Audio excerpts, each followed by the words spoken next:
भला इहो शमशू जी ॾे ख़बर, उहो वीचारो ख़ैरत सां त आहे न।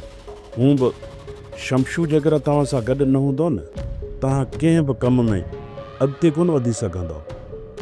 शमशू जो साथ ई तव्हांजी प्लानिंग हूंदी ऐं तव्हां पंहिंजी प्लानिंग में कामयाबु थींदव।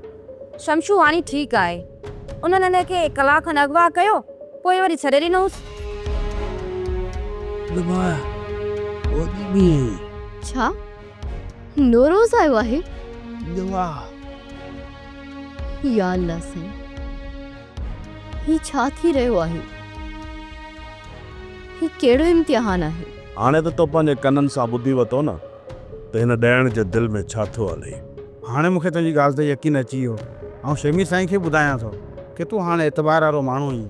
उहा ॻाल्हि न आहे त को शमीर जी दिलि में मुंहिंजे लाइ हमदर्दी न आहे, न ई वरी का लालच आहे। इन जे लाइ मां शामिर खे बचाईंदो थो अचां। मूंखे बसि सिर्फ़ु इहा फ़िक्र आहे त असांजे ख़ानदान जी मिल्कियत रुख़सार बेगम जे हथ में अची वई न, त पोइ पंहिंजे आशिक़ सां मिली करे असांजी मिल्कियत ऐश ऐशरत कंदा।